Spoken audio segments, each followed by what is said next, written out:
Bom dia a todos. Este é um resumo do que foi apresentado na oficina Diálogos sobre Produção Cultural, ministrada por mim, Fábio Campos, produtor cultural da cidade de Angra dos Reis. Esta oficina foi apresentada através do projeto do edital de apoio técnico aos técnicos de fazedores de arte da SESEC, Secretaria Estadual de Cultura e Economia Criativa do Estado do Rio de Janeiro, e ela foi realizada no dia 28 de agosto de 2021 na Casa Laranjeiras, em Angra dos Reis. A oficina se propõe conceitualmente como um diálogo aberto, construtivo sobre produção cultural e de como a gente se reconhece enquanto produtor, ainda que sejamos, na essência, um fazedor de cultura, um artista. Né? Como é que o artista plástico, como é que o escultor, como é que o ator, como é que a pessoa que pesquisa patrimônio pode se autoproduzir ou deve pensar numa terceirização da sua produção cultural.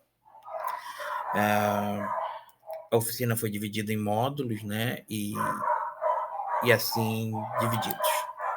O módulo 1 era um módulo inicial de dinâmicas de apresentação, no qual eu fazia uma apresentação breve sobre a minha carreira dentro da cultura, quem eu sou, como eu venho representando o meu fazer produtivo, né? E aí um pouco do meu portfólio cultural, o mais recente, principalmente, destacando com quem eu tenho trabalhado, como é meu formato de trabalho.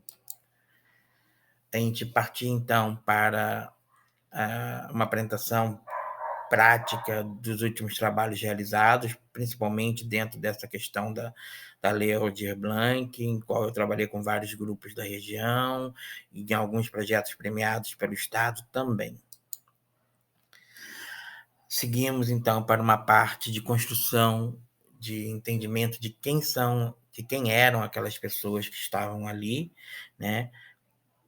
Como se dava aquela diversidade de interesses, de desejos, de demandas e de saberes e fazeres daquelas pessoas, aquela multiplicidade de cores, de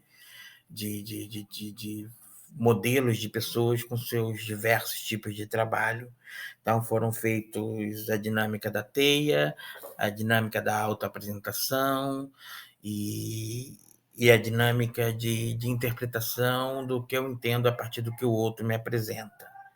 Foram 3 dinâmicas de apresentação que fizeram com que se construísse uma unidade a partir do que se tinha ali apresentado enquanto participante. A fase seguinte foi da identificação das demandas, né? O que eu demando enquanto produtor, o que eu demando enquanto fazedor de arte, qual é a minha demanda, o que eu quero produzir, aonde eu quero chegar, e a demanda do mercado, o choque, né? Como se dá essa conjunção da demanda do mercado, como o mercado se apresenta e o que o mercado procura. Nem sempre o que eu produzo é o que o mercado quer, nem sempre o que o mercado quer é o que eu produzo. A identificação desse fator era de extrema importância. Ainda nas apresentações, trabalhamos as expectativas individualizadas e coletivas, enquanto movimento ou rede, que poderia se estabelecer a partir dali, mas principalmente as expectativas individuais, se eram expectativas de sustentabilidade financeira, se eram expectativas de sucesso, se eram expectativas de reconhecimento, ou se eram expectativas de realização profissional. Então, a partir da experiência de cada um, da demanda de cada um, eles puderam identificar e quantificar qual o tamanho das suas expectativas. As 4 expectativas, de uma forma geral, devem andar conjuntamente, não obrigatoriamente, mas como eu equilibro isso dentro da minha produção, dentro do que eu faço enquanto arte. A segunda parte é um pouco mais de apresentação das dinâmicas do produto cultural. Houve uma apresentação sobre o que é produto cultural, como ele se configura dentro do mercado de cultura e da economia criativa atualmente, o que é um produto, como ele se configura, ele pode ser encaixotado, ele tem que ser aberto, ele é transformador, ele é mutável, ele é fechado, ele é aberto. Para isso se trouxe alguns conceitos de produto cultural, né, os mais aplicados dentro da academia e do mercado, e uma conjunção deles em que a gente trabalhou em cima e que eu acredito seja a melhor definição, que os produtos culturais são expressões de desejos individuais com intenções prioritárias de gerar significados entre um produto e o seu consumo. Depois se deu a apresentação dos processos produtivos, que é um processo produtivo como qualquer outro, né? É um processo produtivo que segue uma regra tradicional da engenharia de produção, e ele vai passar ou interpassar através de 3 núcleos básicos, que é o físico, o emocional e o mental, e foram especificados cada um desses núcleos, né? E de por onde se deve começar a produção artística, a construção do produto cultural, né? As ações, como cada núcleo, como cada a etapa, né, dessa produção deve se refletir em uma ação, né, e seguindo também com a produção, né, o mercado é físico, é o fazer, a criação é o emocional e sentir, o planejamento é o mental e o pensar, e aí a gente foi dividindo cada um dos elementos para poder esmiuçar, junto com as experiências práticas de cada participante, como se dava esse processo e tentar equacionar ali qualquer desvio que pudesse estar atrapalhando a construção desse produto cultural. Então veio a criação, com a demanda, a inspiração, a ideia, o planejamento, com a engenharia cultural, o projeto e a pesquisa, e por último o mercado, que era onde se estabeleceriam as parcerias, chegaria ao desenho do produto e se pensaria nos canais de comunicação. Então, aí apresentados 3, foi falado um pouquinho sobre o ciclo do produto cultural, como qualquer outro produto de mercado. Ele tem uma durabilidade, uma vida útil bastante específica, né? Então, foi desenhado esse gráfico aí e foi explicado por que se tem essa configuração média e como se dá, em que momento se dá cada um desses produtos no ciclo do produto cultural. Foi também dado e discutido alternativas para se reerguer ou se dar uma sobrevida a esse produto cultural, né?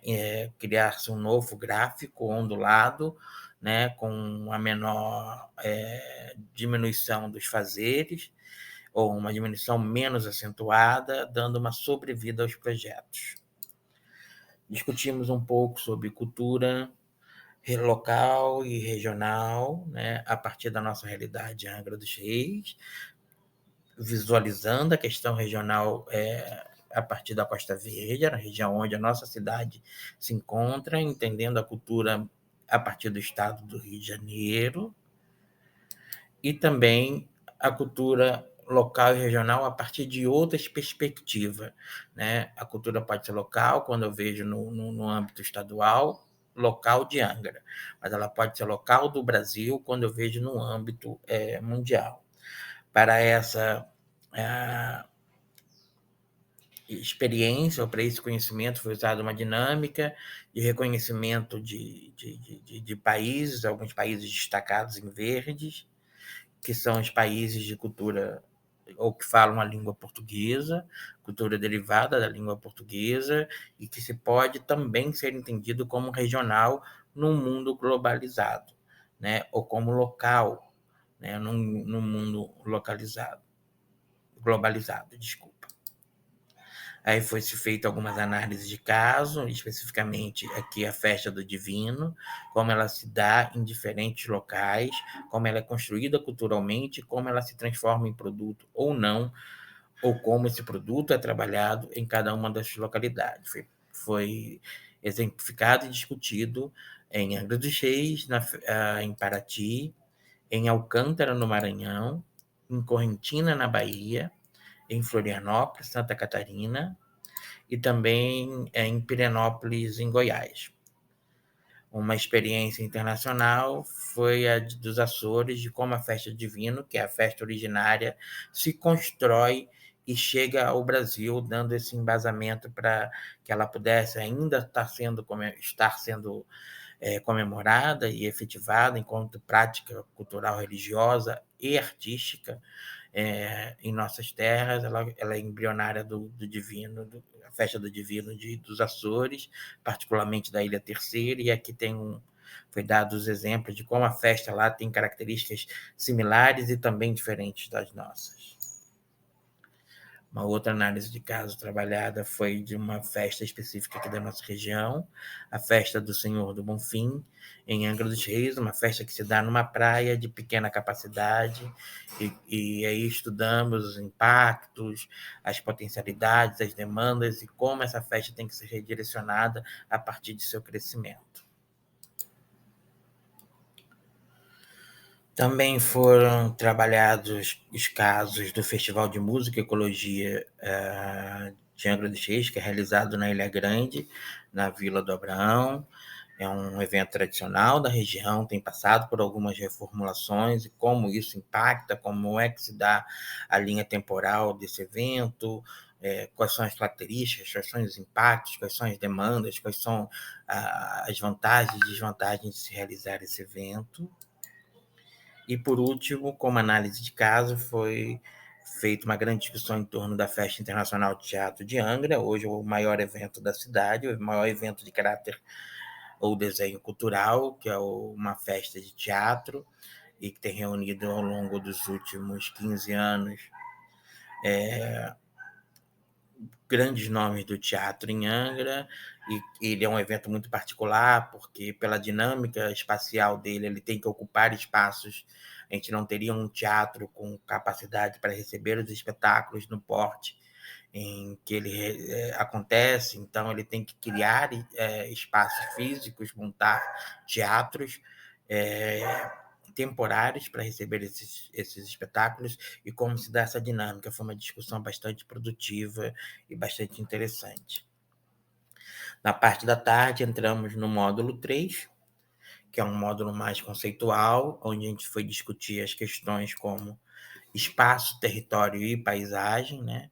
Como nós entendemos o espaço onde se realiza a nossa produção cultural, que território que ele ocupa e qual paisagem ele representa ou ele se apresenta para o mundo, né? Então, foi definido o que é espaço, o que é território, o que é paisagem, a partir da visão cultural. E aí entramos numa discussão acerca de como cada um, em seu local original de trabalho, em seus locais de ocupação artística, porque nem sempre seu local de trabalho primordial é aonde você vai realizar, de fato, o que você produz. E foi uma discussão bastante profunda em que a gente avançou bastante no entendimento das dinâmicas espaciais de produção da cultura.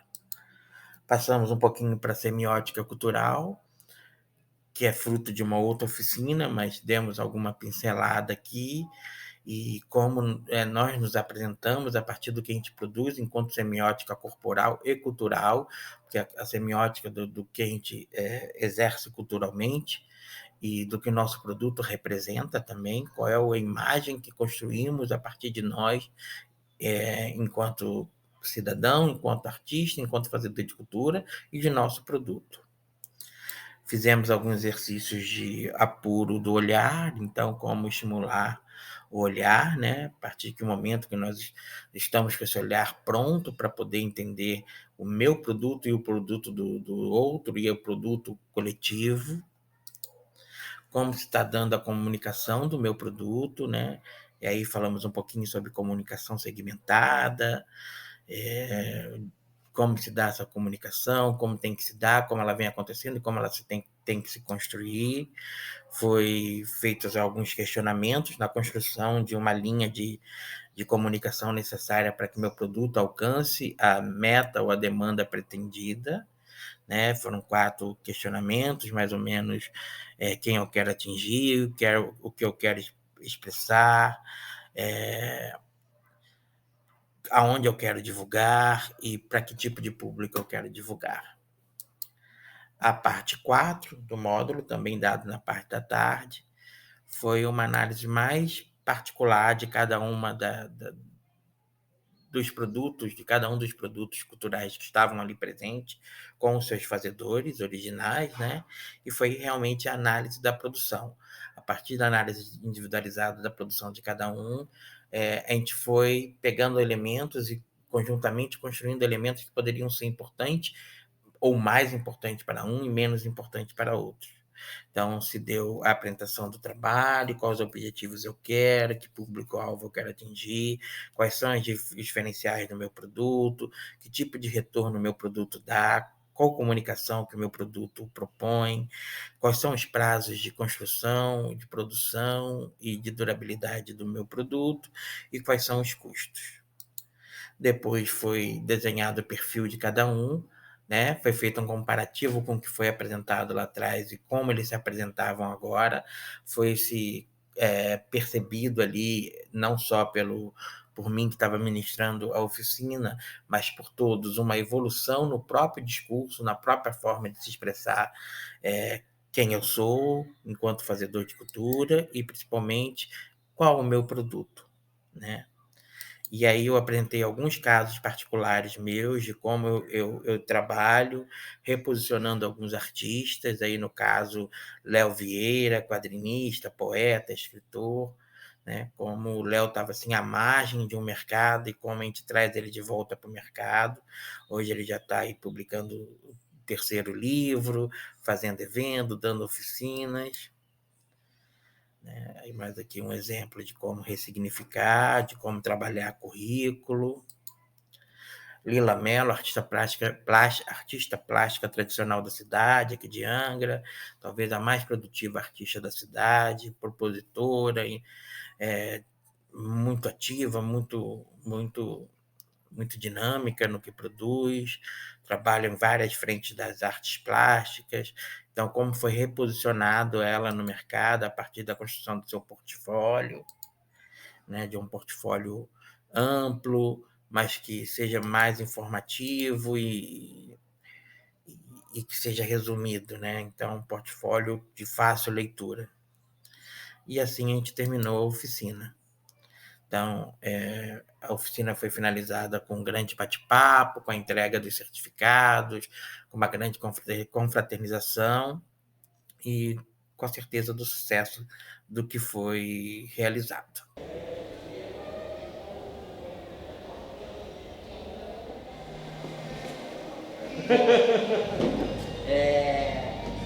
Eu acho que a turma não vai crescer muito mais do que isso, acho que vai ser mais ou menos 4 até 6 pessoas, talvez alguém chegue atrasado, o Léo vai vir aí daqui a pouco.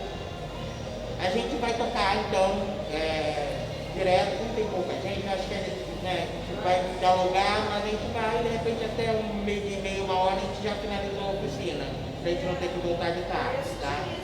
Porque tem muita pouca gente, então acho que as dinâmicas de conversa vão acontecer. E pode ser capaz de vir mais pessoas. Hã? Pode ser capaz de vir mais pessoas. Não. Eu acho que não. Não? O povo tá bom. Eu acho, sugiro isso, dá uma corrida, dá pra levar até gente. E é importante, assim, que a gente dialogue mesmo, que fale. Eu vou trazer algumas polêmicas, polêmicas não, mas alguma imagem que vai suscitar algum tipo de discussão. Eu acho que a gente tem uma representante mais jovem do movimento, uns representantes mais maduros, então a gente tem vivências diferenciadas no movimento. Letícia bebida aqui. A Luta Purinha agora vai ser tombada, porque só tem velho, né? Foi anunciado na reunião. Luciana é meio termo. Luciana é meio termo. Bom, essa é uma oficina de diálogo sobre produção cultural. Essa oficina é uma realização, patrocinada pelo governo do Estado do Rio de Janeiro, e através da Lei Aldir Blanc. foi uma premiação, um edital de técnica chamado Cultura Presente. Eu e a Márcia fomos agraciados com esse edital e a minha proposta para o edital é essa oficina que propõe um diálogo sobre o que a gente produz, né? Sobre o que a gente já produziu, sobre o que a gente produz, sobre o que a gente pode produzir. Não é para fazer editais, nem para montar editais, ou para saber fazer projetos, é para dialogar sobre que tipo de produto a gente tem. Porque senão a gente escreve um projeto e a gente fica desesperado porque foi aprovado, mas a gente não consegue fazer, ou faz ele numa situação um pouco inferior ao que ele pode ser. Isso é comum, não é uma característica nossa, nós aqui, isso é comum no mercado de cultura geral, porque a gente não identifica as potencialidades e as deficiências dos nossos projetos, dos nossos produtos. Então a gente tem que, é isso que a gente vai tentar estabelecer aqui, uma dinâmica que a gente possa amadurecer. Todos, com exceção da Letícia, de uma forma geral, já dialogam. Então, a gente vai, às vezes, falar de coisas que a gente já discutiu em outros ambientes que não do curso. Bom, a parte 1 são das apresentações. Meu nome é Fábio, para quem não me conhece, Fábio tem Campos, eu sou produtor cultural. O início das minhas atividades foi com o grupo Teatro Culturinho lá em 1988, então eu tenho 33 anos de trabalho na cultura. Eu inicio no Cutucurim ali meio tentando achar o meu lugar, né, muito jovem, personoplasta, operador de som, mas era a produção que me puxava mesmo.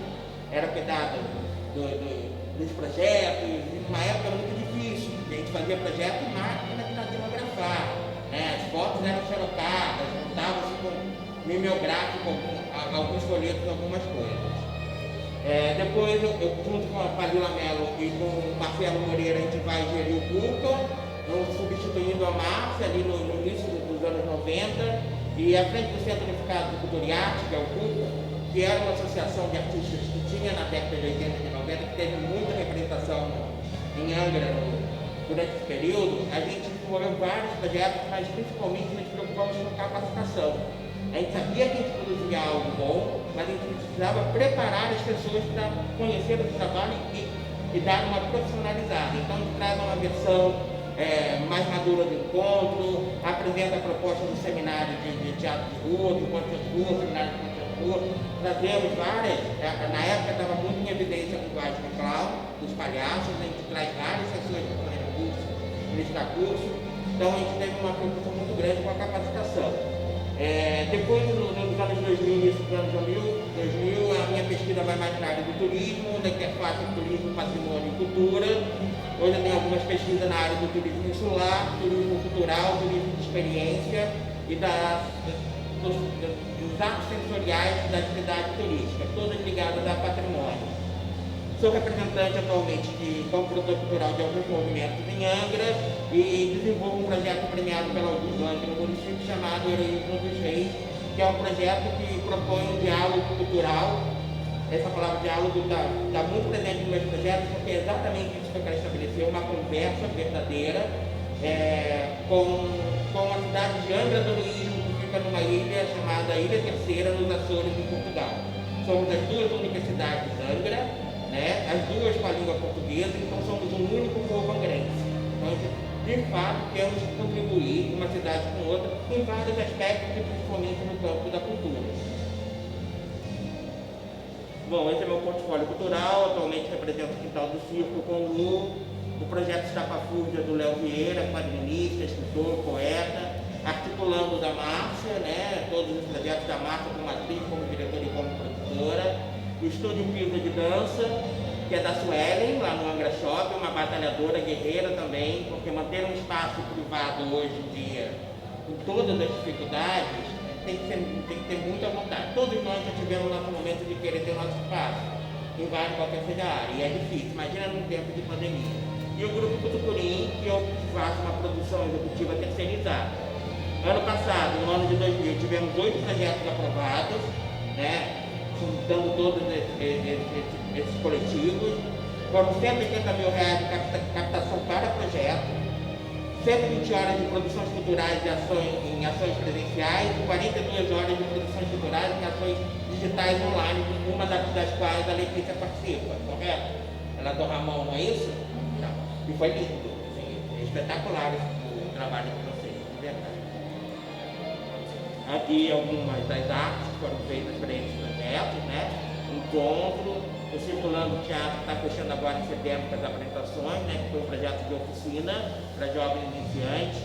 O projeto da Marcha Vencedor do Estado, que também é uma oficina para iniciantes em teatro. O projeto da Expedição do Lucro já fez uma apresentação que termina agora com 2 apresentações, uma segunda-feira na Casa Abrigo e no dia 6 de setembro na Praça do Balneário, são todos convidados. O projeto da Sueli, que também foi uma oficina para descobrir o corpo com um mecanismo atuante que fala alguma coisa para além da dança. E essa exposição faz parte do encontro que foi desenvolvida por mim, do Dalmo Saraiva, que é um artista que é descoberto. É impressionante o trabalho desse. Quem somos? Agora a gente vai falar, somos todos uma rede, né? Somos amigos, somos parceiros, nos encontramos nas ruas, nos espaços, nos fazeres culturais. Então eu queria que agora vocês se apresentassem, falassem quem são vocês, qual é a área de atuação de vocês e como é que vocês desenvolvem esse trabalho. Pode começar aqui pelo Felipe. Eu vou ser rápido. Meu nome é Felipe, já participei do grupo Chapéu Tucurim, né, dos primórdios, dos fundadores. Mas depois eu fui para a área de arquitetura, me formei em arquitetura, sou arquiteto. Mas depois também abandonei um pouco essa parte de cultura. Fiquei mais voltada à minha vida familiar e tal. E hoje eu quero voltar a fazer alguma coisa nesse sentido, entendeu? E mais voltado para a arquitetura. O arquiteto é um artista na construção, né? O arquiteto é um artista natural, não tem jeito. Então tem que ser a partir da cultura, talvez se fosse a partir da cultura humanizada, né? Exatamente. Exatamente. A gente vai falar disso um pouquinho mais pra frente.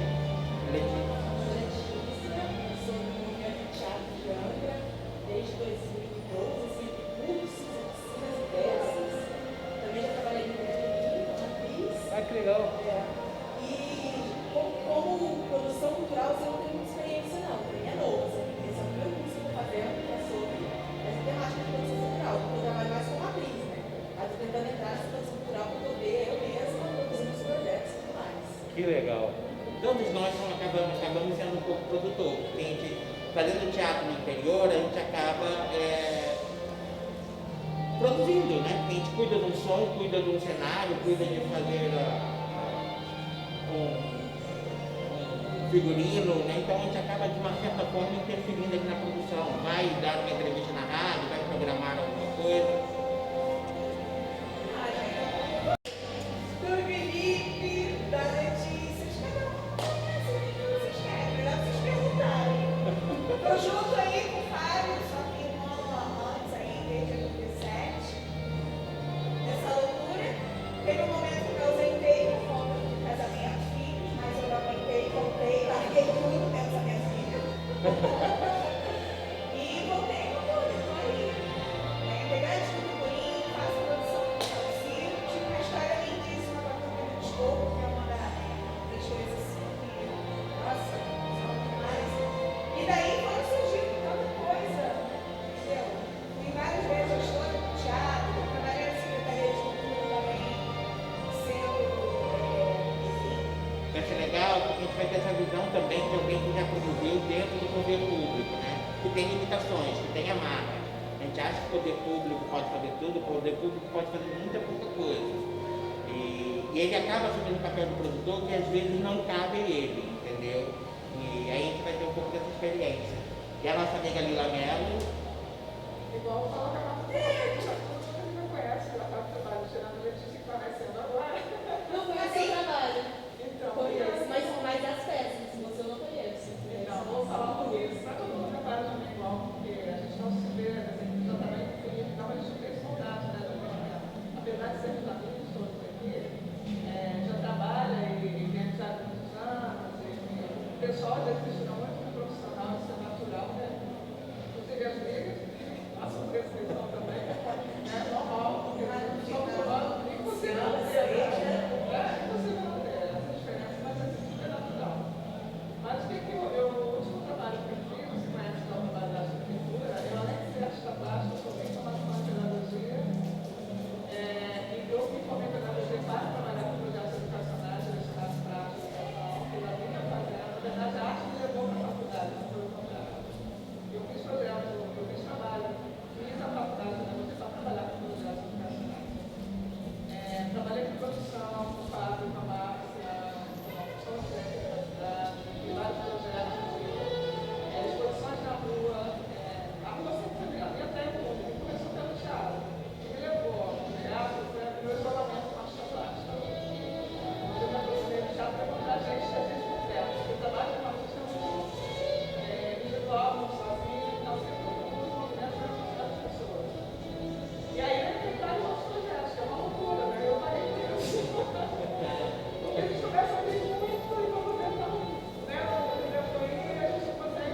Juarez, é importante deixar, a gente está gravando esse trecho, a Lila é uma das maiores realizadoras de projetos em Angra.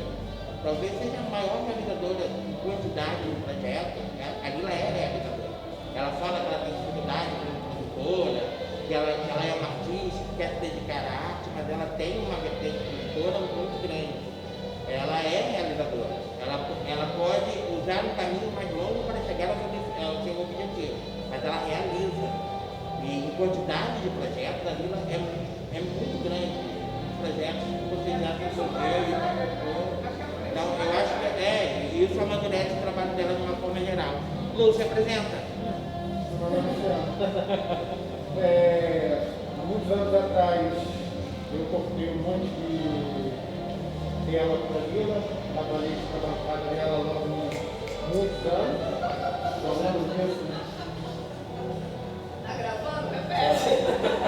Há muitos anos atrás, eu comprei um monte de tela para você, lá na tua casa. Para a Márcia, eu já fiz também um monte de ajuda, a Letícia já ajudou também a manter o espetáculo. Eu ajudei. Eu sou seu fã. Sou seu fã. Então agora, devido às apresentações, a gente já sabe mais ou menos o caminho de cada um no campo das artes. Vamos seguir em frente.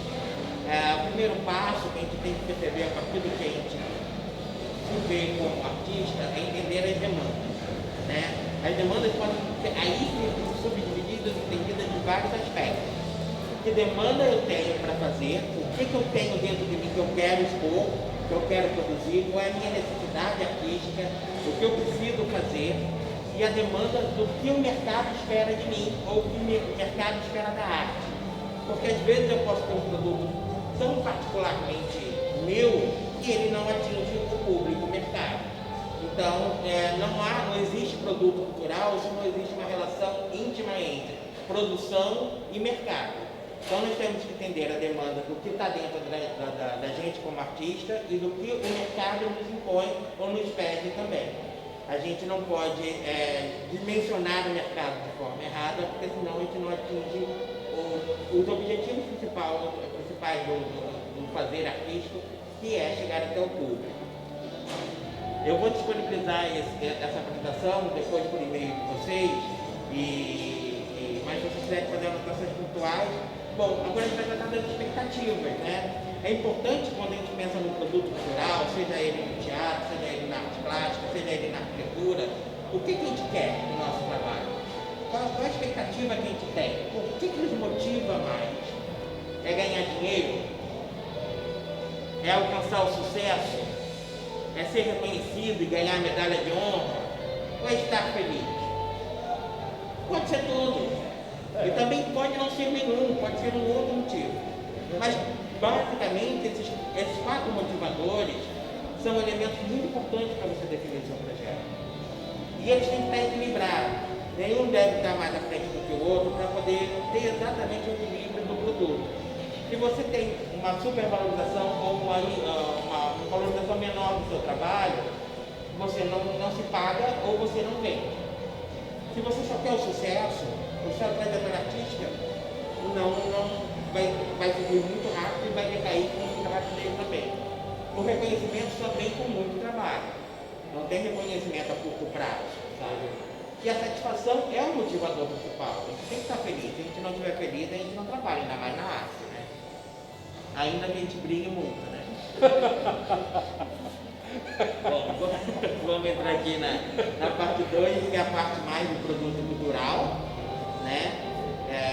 Essa imagem aí representa...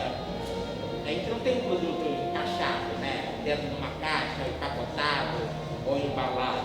Embalado até pode ser embalado, mas ele não é criado para isso. Ele é criado para estar exposto. Então, o produto cultural tem muitas nuances que o diferenciam de um produto tradicional e industrial. As definições de produto cultural mais usuais que vocês vão encontrar por aí, eu trouxe 3. Uma que eu prefiro que a gente trabalhe dela. Essa aqui é uma primeira que eu tenho considerações. Produto cultural, em sentido primário, é a manifestação do pensamento e da inteligência humana no formato de ciência, arte, bem, raciocínio ou na reprodução social. Não existe produto cultural sem reprodução social. O produto cultural é um ato de reprodução social. Você vai repetir a cultura que é produzida do doce, da alimentação, a cultura do produtor rural, do pequeno produtor, da agricultura da família. Tudo isso também é cultura. Então, o teatro ele foi acontecendo de uma forma muito feliz. Eu acho que ele é realmente um dos teatros mais bonitos, ele é muito elogiado, né? As pessoas adoram a As publicidade. pessoas que viajam produções, né, Luciano, sempre elogiou aquilo ali. Mas Apesar assim, de ter um problema muito sério que é a questão da acessibilidade, né, Luciano? Mas isso também foi pensado. É que não foi à frente a segunda etapa do projeto. A Luciana hoje, né? Sempre funciona. Não funciona, mas eles poderiam ter feito na cadeira. É que a cadeira, ela na época que foi pensada, ela também não era confortável para quem se utilizava dela. Porque ela. Sabe por quê? Porque eu perguntaram para quem usa, como é que poderia ser feito. Exatamente. Perguntaram para quem usa o espaço de teatro, é outro debate, não é para como funciona o teatro. Até o debate do Brasil. Na hora de conceder o espaço físico, aí que a coisa desgrudou, assim, vamos fazer o que tem, não dá para fazer, mas Não, e essa questão da acessibilidade não só para cadeirante, mas a gente quando pensa acessibilidade motora, a gente está pensando no cadeirante, mas tem o idoso, por exemplo, eu não sei se vocês já contaram quantos degraus tem na. Muitos. Então, é muito, e o Felipe entende arquitetura, ele para caber, diminuir o espaçamento. É uma escada íngreme com espaçamento de pé, de pisada pequeno. São aspectos que a gente não considera, mas de uma forma geral, não existe. Mas para quem tem uma idade mais avançada, uma mãe com uma criança com um bebê no carrinho, para tudo, para subir uma case de produção, tudo é mais complicado no teatro. Mas em compensação, ele se utiliza muito todos os espaços. O teatro não tem espaço não utilizado, tudo é utilizado. Né? Ele tem tudo ele é encaixado como se fosse uma peça de Lego, que é das mágicas da arquitetura. Ele cria uma sala de vídeo não pensada, ele cria uma área de ensaio não pensada, tudo porque ele tem vamos dizer, uma plateia muito alta. Então, se você perde com essa questão da escada, você ganha em espaço de utilização. Assim, igual uns anos atrás, né? Eu estava numa emenda parlamentar de anos 2000, na época, eu acho, estava se cogitando a fazer uma elevador lá fora, né? Para subir aqui na época. Eu sempre levanto uma coisa, que aí é muito daqui. O que adianta a gente ter um elevador que vai funcionar 5 anos? Depois desses 5 anos vai ficar parado como da agricultura como da Câmara eu gosto disso, né? Entendeu? Então, assim, se pensa numa escola mais em conta, que no caso é a cadeira, entendeu? Que tem uma manutenção, uma coisa menor, mas você vai ter uma estrutura e também depois vai ficar legal. Não, isso. E aí, hoje, existe a possibilidade daquele espaço começar a funcionar, porque eles estão tentando passar aquele espaço. Tem vários projetos aí da cultura, né? Pegar a casa do lado, pegar a parte de trás, que é a E também real. lembrando que o que você está usando não vai funcionar. Se forma estender o palco lateralmente. Não. Mas aí, falta o produtor, de uma forma geral, ele tem que estar inteirado disso tudo. Se eu vou produzir um evento de artes plásticas, ou um evento de teatro, ou uma peça de teatro, eu tenho que estabelecer uma relação com o meus pares, que são as parcerias, entendeu? E as parcerias têm que ser com quem vai me fornecer não só condições financeiras e técnicas, mas condições de uso, né? Saber com o consumidor final o que ele quer. Por isso que é importante identificar o nosso produto, tem que dimensioná-lo certo, porque senão tem um teatro, questionou-se muito a questão da época da questão do teatro, o teatro era pequeno, né? Todo mundo comentava, um teatro só de 200, 300 lugares. Mas a gente não tem uma demanda, nem hoje existe uma demanda para um teatro maior. A gente está falando de 20 anos, pelo menos, de teatro cultural. Se faz espetáculo de 5 pessoas que, no caso, não é nem permitido fazer isso, tem que ter um mínimo. Então, a gente tem alguns aspectos que precisam ser reconhecidos e implantados nesse sentido. Bom, o fluxo do processo produtivo, ele inicialmente começa pelo emocional, mas ele pode começar por qualquer uma das outras etapas, tá? Mas inicialmente ele começa pelo emocional. Você se emociona de alguma forma para produzir alguma coisa. Então eu leio um texto que me leva a pensar num espetáculo. Eu vejo uma forma que me leva a pensar na arquitetura. Eu vejo uma paisagem que a gente vai discutir aqui também, ou alguma representação que me leva a pintar um quadro. Ou tenho um sonho, ou eu vejo uma cor, ou eu escuto uma música. Os elementos emocionais que vão te motivar inicialmente podem ser vários, porque você passa a sentir. Quando você sente aquilo ali, aquilo te toca em algum lugar muito profundo, você se sente motivado a produzir algo. Então você tem que canalizar bem esse sentido, porque senão a fruição dele não vai pelos caminhos corretos. Por isso que tudo tem que ter uma sequência. Parece uma coisa para o artista mais difícil, mas não, é uma formalização que é necessária, que é partir do emocional para sentir e para criar. Então essa primeira parte, que é a da criação, eu não conheço, lógico, profundamente o processo da Lila, mas nós não chegamos, a nossa criação não vem do nada. Assim. Eu não chego com o espetáculo e vou lá e apresento sem ensaiar, sem fazer uma leitura de texto, sem entender dramaturgia, tem todo um processo de criação. E a Lila também é assim na arte plástica, né? Ela vai fazer o esboço, vai fazer estudo de tinta, de cor, até que ela cor encaixa.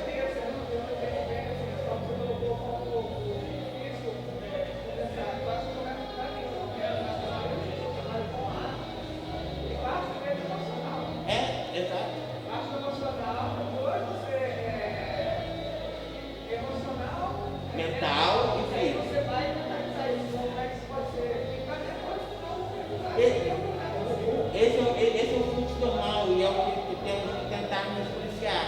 Mas o local de produção tem uma produção.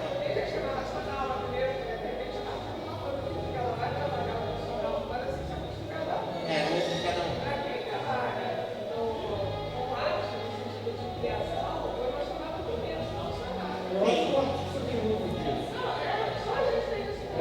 Eu acho que a gente só vai... As pessoas que trabalham com arte diretamente, isso não se não tem. A gente não está fazendo cabelo. Porque assim, quando a criança não se nada, ela sente. A gente não tem a coisa empolgada, não sentir, ela não se emocionar. E aí passa mais uma coisa concreta, porque é mais objetivo, você tem que colocar a pessoa. A gente perde o contato com essa emoção. Quem trabalha com arte, de modo geral, qualquer arte, tem esse primeiro da emoção. Sentir vai daí que vai passar para as outras coisas. Mas assim, é só uma questão de entender o valor que você colocou aqui. Porque Primeiro como projeto, assim. não, o primeiro é a criação, é isso mesmo que eu vou voltar aqui. É o sentir, é o emocional. A setinha vai para o emocional porque é exatamente isso. O processo artístico, ele vem desse sentido.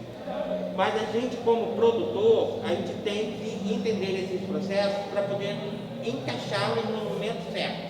Entendeu? Até o início, ele precisa também de etapas, como a criação. A criação é um processo que você sente, que vem desse emocional muito profundo, que você foi tocado em algum lugar muito especial. E aí a gente vai para o planejamento, que é o mental, entendeu? Que é onde você vai colocar a sua cabeça para estudar, para ver a viabilidade, estudar as condições, as técnicas, justamente ter o produto disponível para quem vai consumir. E aí a gente divide cada uma dessas etapas em três fases. A fase da criação, a etapa da criação, a gente divide em demanda. A demanda ela pode existir ou não existir. A inspiração e a ideia. O que te inspira e o que faz. Qual é a ideia que eu tenho? Eu posso me inspirar para fazer um monólogo, mas eu posso me inspirar para fazer um musical.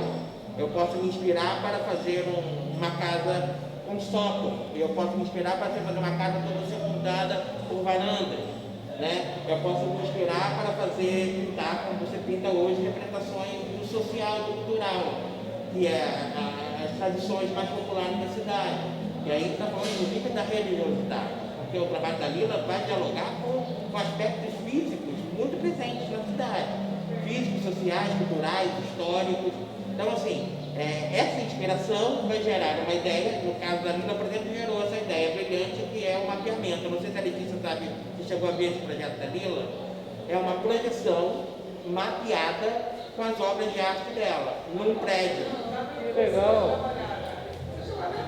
Não. É espetacular.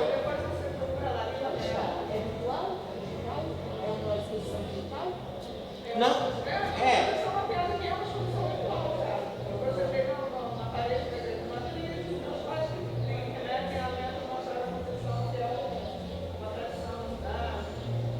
Só que não é uma projeção única, não é você projetar a sua obra. É uma obra com movimento, respeitando as linhas da igreja. Então tem um grafismo que acompanha as portas. É uma coisa em movimento. E o legal dessa exposição particular da Lila é que é uma exposição intimamente ligada ao prédio em que ela expôs, ao espaço que ela utilizou como elemento de arquitetura.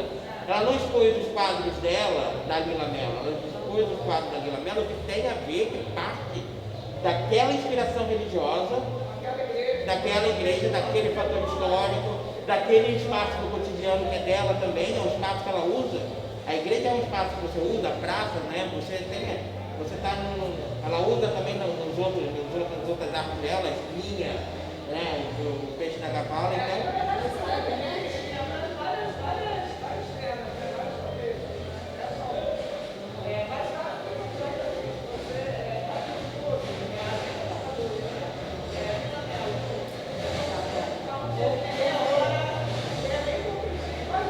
É Lila com Y. E o legal, assim, aí eu vou falar um pouco da experiência do bate-papo com a Lila, que eu acho que é importante. Eu tenho isso com a Márcia, eu tenho isso com o Felipe, eu tenho isso com o Luciano, que é a visão do produtor. Eu era contra a igreja, né, Lila? Eu era totalmente contra a igreja. A igreja vai te dar trabalho, a igreja vai te dar... A igreja não é democrático, porque você tem a igreja, é um largo fechado. E a minha ideia era que ela projetasse para um público maior. Então, assim, é a visão do produtor que quer encaixar o produto do artista. Porque o produtor, ele acaba tendo uma visão muito mercadológica. E a gente tem meio que, às vezes, ser controlado. Mas aí é o estabelecimento da relação, né? É você entender o que o artista quer. Então, a gente tem essa dificuldade na comunicação. Às vezes eu tenho com a Márcia de entender exatamente, e ela me traz para um lugar mais do artista e eu me tira do lugar do produtor. Isso é importante, porque o produtor vai pensar a forma prática, o que não vai dar dor de cabeça, o que vai ter um custo menor, e é isso. E é o papel Bom, a próxima etapa, que é do planejamento, a gente tem a pesquisa sobre o que a gente vai trabalhar. Eu estou fazendo uma comédia dell'arte, eu vou pesquisar sobre comédia dell'arte, a ligação dela com o que era produzido com o Oscarito ou com outros atores que fazem uma reprodução regional ou local da comédia dell'arte.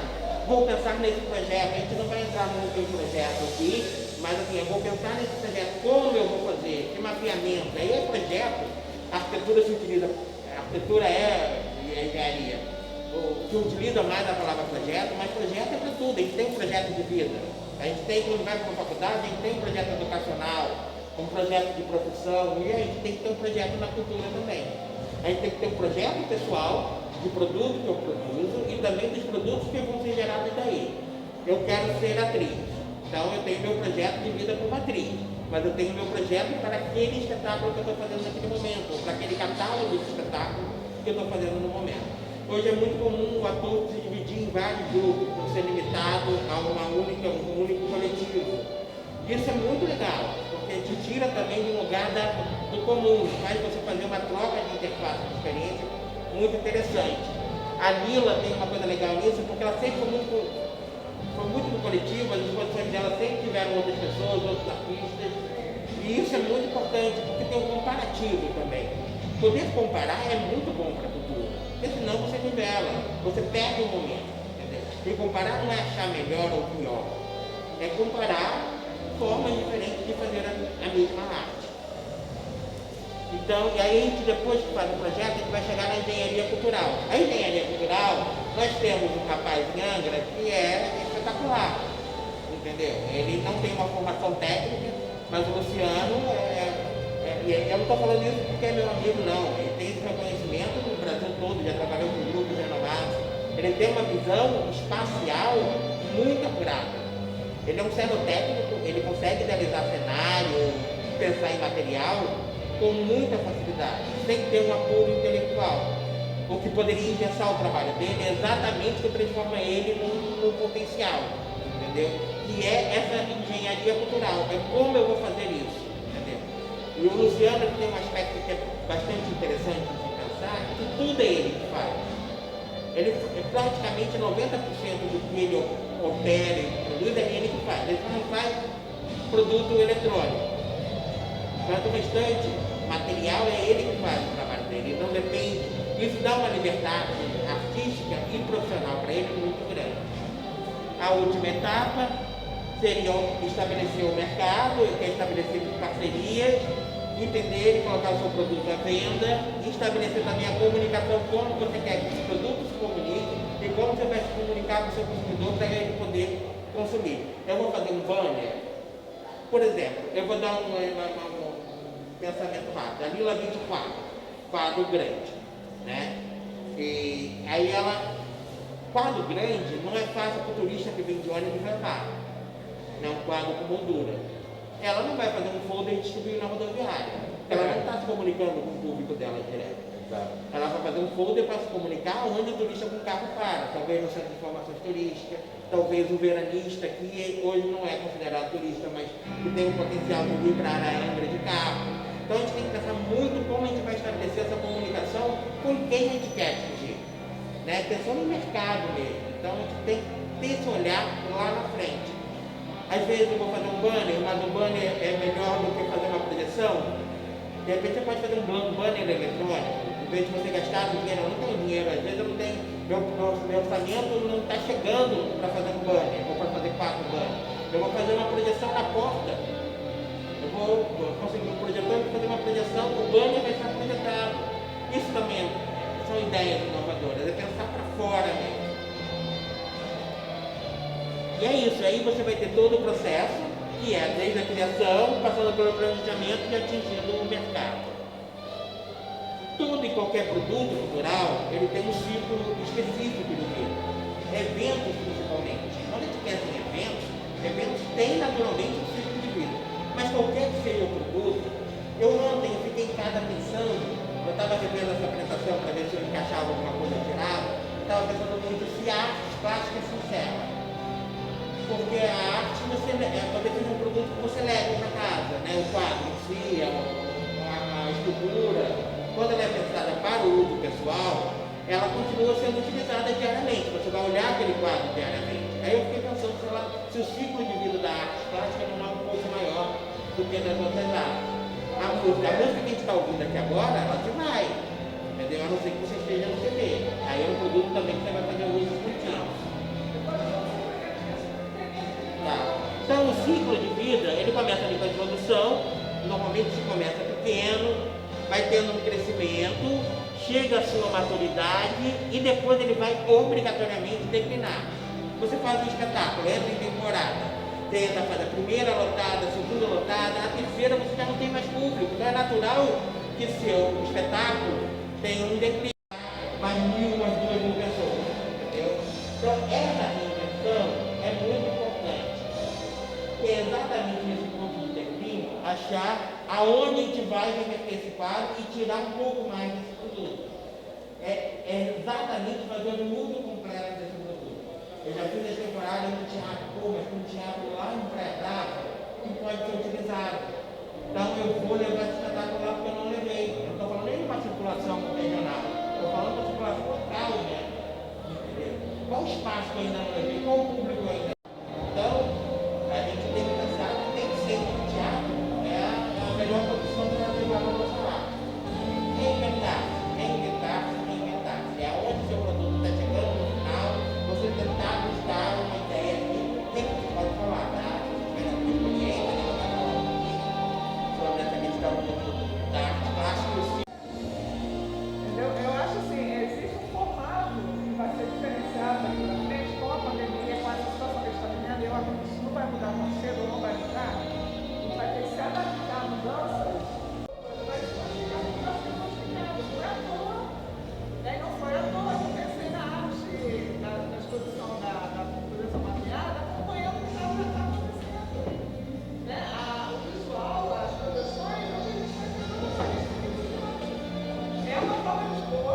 E é uma forma de dar interatividade, porque essa palavra está muito nova. O teatro ainda bebe um pouco da que acontecia na rua, com intervenções que tinha assim, a prostituta, os mendigos. E aí o que acontecia? Você tinha que ter uma produção por trás, porque como as pessoas não sabiam que era teatro, traz de produção, olha, a gente está falando de 1988. Nós falar que tinha uma produção planejada é mentira, mas a gente tinha sim uma preocupação já naquele momento então isso também a gente tem que ficar de olho. Vou pedir ao Léo, nosso amigo, para se apresentar. Léo é um dos meus agenciados. Bom, bom dia. Letícia não. Eu também sou do Digão.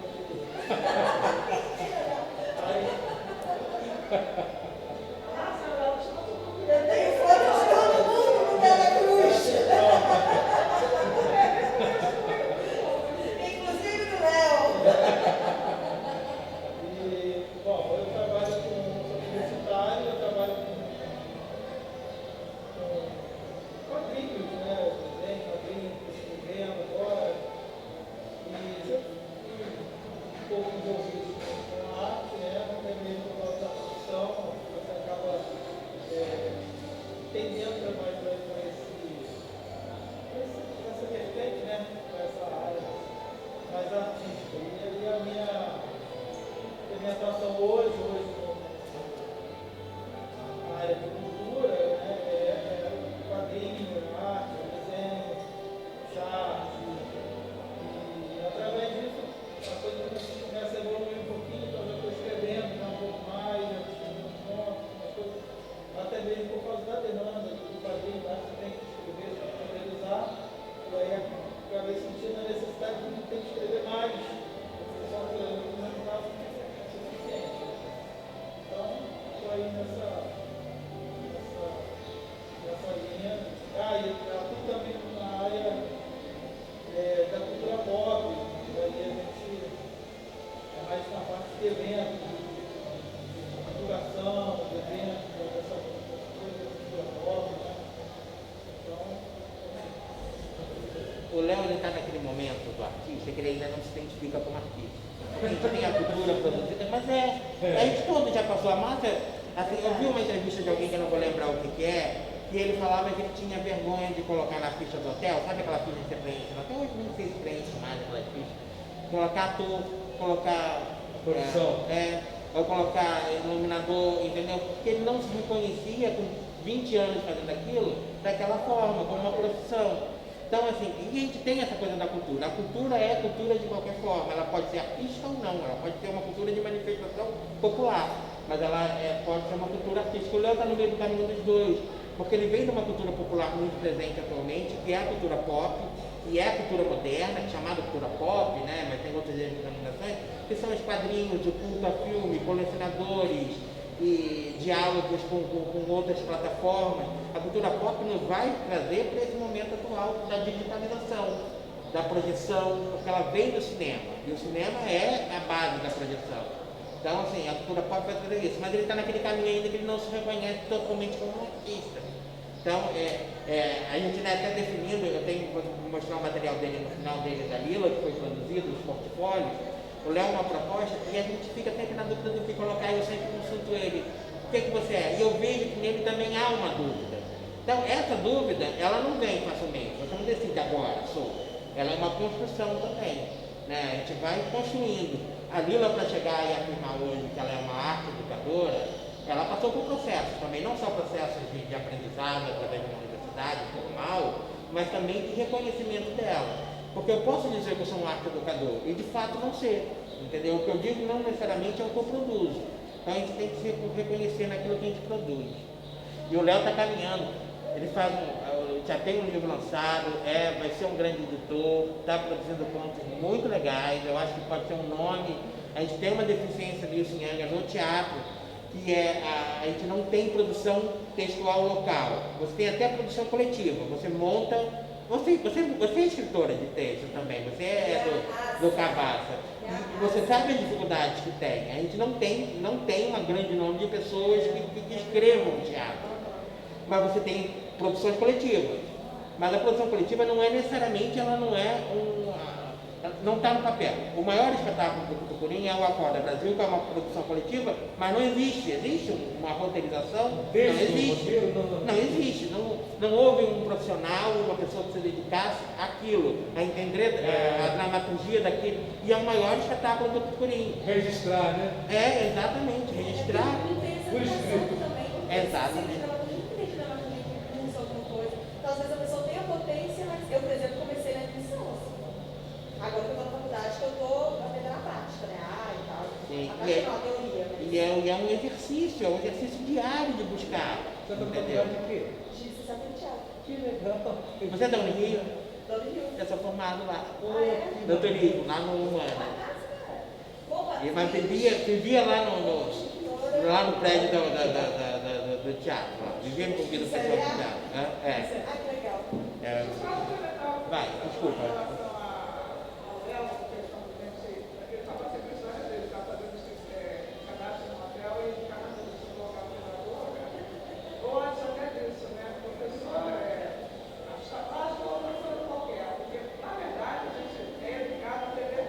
Exato. O medo de dizer que artista, porque nossa, isso é marginalizado. A marginalizar a arte, que é uma coisa muito comum no Brasil, ao contrário de alguns países que jamais só pensa lá, quem é Van Gogh, quem é não sei o que, né? Porque a gente estuda, a gente é educado para não ser. A gente é educado para ser qualquer coisa, profissionalmente, mesmo na área de arte. Então, assim, isso é totalmente natural. Até que a gente entenda, eu acho que a valorização disso, não está no teatro, como nós comemos de crise humanitária, como isso é porque a arte está sobrevivendo, mais que qualquer outra coisa, ela de uma forma procriativa, né? E a gente está fazendo esses trabalhos, mas nós temos sobre isso. A gente está tão focado em ganhar dinheiro, sobreviver, que esquece que a arte é um pensamento também. Então, assim, é marginalizado, isso é verdade, nós somos marginalizados, porque somos soldados numa área de produção, que isso é produção, eu estudei de artista plástica, não como arte educadora. Educadora pelo fato da arte de uma forma educada. Mas não educadora por ser formada em pedagogia, mas por ser artista. Então, assim, é nesse caminho que a gente tem que pensar. Assim, a arte não é algo pelo contrário. E aí a gente vai amadurecendo, vai vendo que muitas vezes eu tive missão de mostrar lá no meu colocar como artista plástica, porque eu poderia ser discriminada. Isso foi várias vezes. E naquela faculdade, eu tinha que falar, você faz o quê? Eu sou artista plástica. Não, mas você ganha dinheiro com o quê? Eu sou artista plástica. Não, mas você ganha dinheiro com o quê? Artista plástica não dá dinheiro, lá eu sou prostituta. A Letícia veio de uma geração que já tem Dá dinheiro. isso em menor escala, né? Assim, ainda há preconceitos familiares, inclusive, com a profissão ligada à arte. Mas nós somos uma geração que também é melhor do que a geração anterior nossa, mas nós sofremos muito, tipo assim, né? Pressões do meio, e o momento em que ou você faz arte, ou você vai trabalhar. Não dá para você, entender? E como começamos muito jovens, né? Enquanto é jovem, você está na diversão, no hobby. Quando ela passa a ser profissionalizada, quando você precisa ganhar dinheiro para sobreviver, às vezes a gente não consegue fazer essa transição. A Letícia veio de um lugar talvez mais facilitado, mas ainda deve enfrentar problemas quanto a isso, de auto-reconhecimento e de reconhecimento de fora. Isso também é um processo cultural. É um processo cultural de amadurecimento. O Léo sempre foi artista. Ele é naturalmente artista. A história dele é o avô deu um livro, um caderno, comprou canetas para ele, porque ele já se expressava através de desenho, através de arte. Só que a vida impôs a ele que ele fosse para outro caminho, que é da publicidade. Ainda assim, escolheu uma área de humanas que é totalmente artística, pautada no criativo. Então, assim, a gente só precisa realmente amadurecer isso dentro da gente, sabe? Para poder... Eu demorei a me considerar produtor, porque eu não me considerava. É difícil o processo. Só lembrando aí uma piadinha, né? Uma vez, como contratação em uma carteira de trabalho que não existe mais, como atriz, diretora e produtora. Aí a mulher me pergunta qual novela da Globo. Não é? Eu ia dizer, né? Ainda tem esses negócios, né?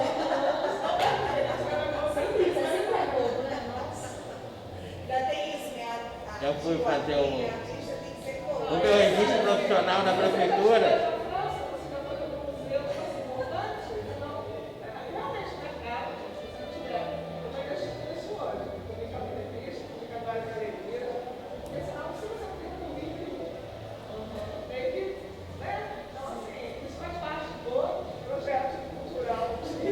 gente vai aprendendo, eu aprendi naturalmente isso, sabe? Então a gente não tem muito que rotular, mas a gente tem que dimensionar ela de acordo e nunca se diminuir. Não é porque você faz a cultura no interior, não é porque o Léo é um artista pop do Django do Gênesis, que ele não possa ter um trabalho de reconhecimento tão grande como quem está nos grandes centros. A gente tem grandes grupos de arte fazendo arte na cidade do interior, entendeu? Não está interior não, mas fora do eixo de São Paulo. Galpão e Porto em Belo Horizonte são exemplos disso. O Galpão é um exemplo. Hoje o Galpão vive mais de produção do que